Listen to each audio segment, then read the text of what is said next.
oracle. I found an oracle. Hi. Hi.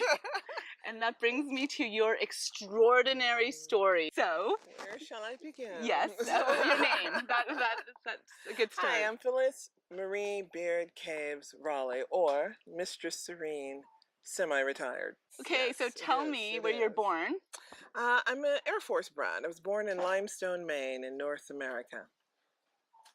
Traveled 3 years in Okinawa, and then 10 months in Iran when the Shah was coming down, and then back to America where I lived on military bases as an Air Force brat. This is in the 70s when the Shah of Iran was still in power. And so I was there when they were beating up Americans and leaving them dead on the street, but you didn't really hear about it in the news and back in America. And so I was there in the 70s as a high schooler, and that's where I got exposed to other governments and other ways of living. But as a young girl living in Okinawa, I got exposed to the Far East in Asia. And so I learned about different ways of thinking and different ways of approaching problems. And then I got to the Middle East as a teenager and saw their problem-solving methods and their styles of dealing with problems. And then coming back to America in the late 60s, early 70s was a rather tumultuous time. Wow. And got to see conflict in America as an outsider looking in, but then I was then an insider and went, oh, we're prejudiced too. We're violent too. We don't like each other too. So it was an interesting kind of, I was always the outsider in another culture as a kid, but then coming home and also feeling like, oh wow, there's no better here. The violence and the inability to communicate and talk to each other is still our problem too. And so my experience as being a missionary first for 12 years and a dominatrix second gave me a perspective of the Madonna whore.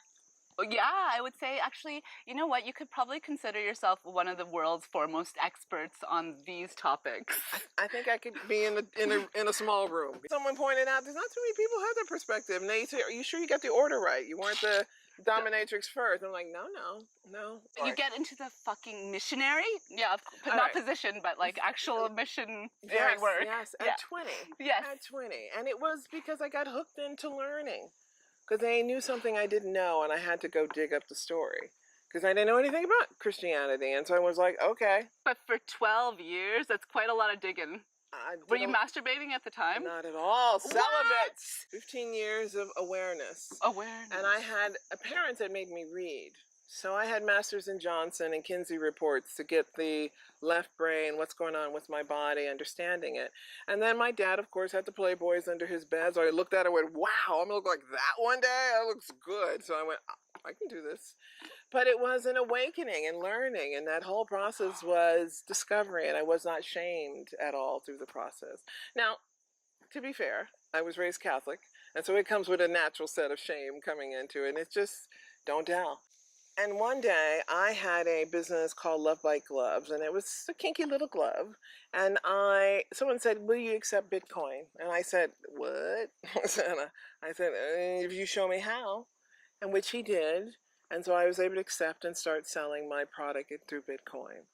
And that worked. And I went, wow, that was easy. When was that? Oof. 2009? OM Jesus! Oh God, I did not expect this.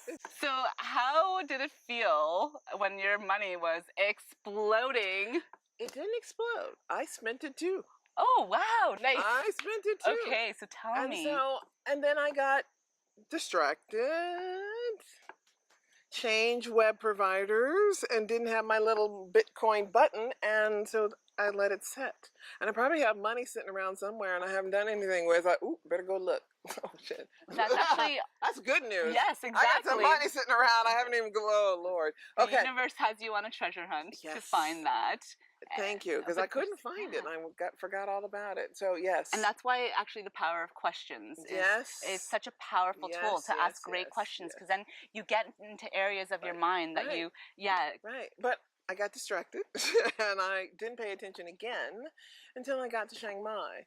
And the gift of time allowed the opportunities to come back to me. And with the same opportunity of someone saying, can you help me do some hiring for a ICO that launched here in Chiang Mai. And I said, sure, let me pull out the old headhunter hat, the executive recruiter that I did for also another 20 years, and found some folks. And I was paid in coin. Wow. Yeah. That's So that's amazing. So that has that's sitting and earning and doing what it's supposed to do. So I'm like, oh, now I better pay attention. Coming to Chiang Mai was like landing into a bowl of honey. That's what I tell people, because it was amazing. All the things I was looking for, time to look inward without the pressure of having to hustle. And I'm from LA. We know about the hustle. You got to stay alive, and with a rent that costs $2,000 a month, you know, like I can't do anything else but hustle. And I gave up my corporate life and just said, okay, I want to do something else. And I had cancer twice. And so it was like, okay, if you don't get a wake up call from that, you know, it's like, okay, really, what do you want to do? Because if you ain't doing it, you're really missing it. And so for me, it was like, well, find your purpose and come and get out of the rat race, get out of the matrix. But I also identify as an environmental refugee. And so I left to come here to slow down and learn what I had not learned yet. And then we come and play together, and then Right. you know, whenever something is kind of coming in from a curveball, like we're there to support each other, Right. because we've learned communication and how to love each other and make each other feel safe, so we can actually keep building our amazing visions. Right. And that is literally one of my dreams for Chiang Mai.